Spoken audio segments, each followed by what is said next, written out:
देश की नारी शक्ति, देश की युवा शक्ति, देश के हमारे गरीब भाई बहन और देश के हमारे किसान, हमारे मछुआरे, हमारे पशुपालक, उनकी चर्चा की है। इनके सशक्तिकरण के माध्यम से राष्ट्र के विकसित भारत के लक्ष्य को प्राप्त करने की जो राह है, उसका स्पष्ट दिशा निर्देश आदरणीय राष्ट्रपति जी ने कहा है। अच्छा हो सकता है आपके यहाँ फिशरमैन माइनॉरिटी के ना हो सकता है आपके यहाँ पशुपालक माइनॉरिटी के ना हो सकता है किसान आपके यहाँ माइनॉरिटी के ना हो सकता है महिलाएं आपके यहाँ माइनॉरिटी में ना हो सकता है कि आपके यहाँ युवा में माइनॉरिटी। क्या हो गया है दादा? क्या देश के युवा जी की बात होती है? समाज के सब वर्ग नहीं होते हैं? क्या देश की नारी की बात होती है? देश की सभी नारी नहीं होती है? कब तक टुकड़ों में सोचते रहोगे? कब तक समाज को बांटते रहोगे? सब सीमा करो, बहुत तोड़ा देश को।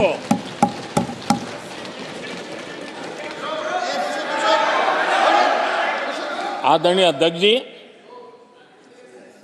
अच्छा होता कि जाते जाते तो कम से कम इस चर्चा के दरमियान कुछ सकारात्मक बातें होती, कुछ सकारात्मक सुझाव आते, लेकिन हर बार की तरह आप सब साथियों ने देश को बहुत निराश किया, क्योंकि आपकी सोच की मर्यादा देश समझ पा रहा है और उसको बार बार दर्द होता है कि ये दशा है इनकी सोचने की मर्यादा इतनी है।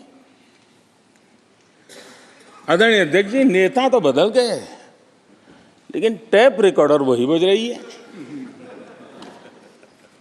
वही बातें, कोई नई बात आती नहीं और पुरानी ढपली और पुराना राग वही चलता रहता है आपका। चुनाव का वर्ष था, थोड़ी मेहनत करते, कुछ नया निकाल करके लाते, जनता को जरा संदेश दे पाते, उसमें भी फेल गए आप। चलिए, ये भी मैं सिखाता हूं। आदरणीय अध्यक्ष जी, आज विपक्ष की जो हालत होगी ना, इसकी सबसे दोषी कांग्रेस पार्टी है।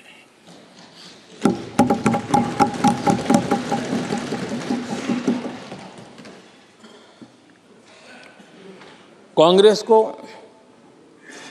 एक अच्छा विपक्ष बनने का बहुत बड़ा अवसर मिला और 10 साल कम नहीं होते, लेकिन 10 साल में उस दायित्व को निभाने में भी वे पूरी तरह विफल गए। और जब खुद विफल हो गए तो विपक्ष में और भी होनहार लोग हैं, उनको भी उभरने नहीं दिया, क्योंकि फिर मामला और गड़बड़ हो जाए। इसलिए हर बार यही करते रहे कि और भी विपक्षी जो तेजस्वी लोग हैं उनको दबा दिया जाए।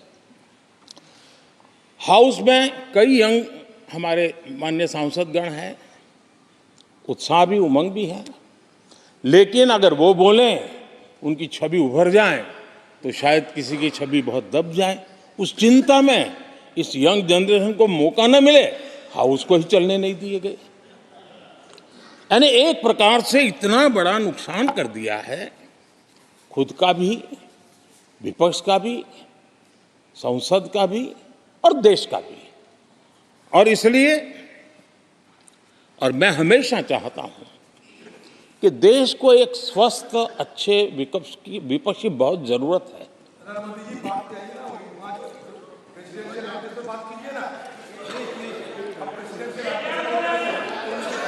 देश ने जितना परिवारवाद का खामियाजा उठाया है, और उसका खामियाजा खुद कांग्रेस ने भी उठाया है। अब अधीर बाबू की हालत हम देख रहे हैं, वरना ये समय था संसद में रहने का, लेकिन परिवारवाद की सेवा तो करनी पड़ती है।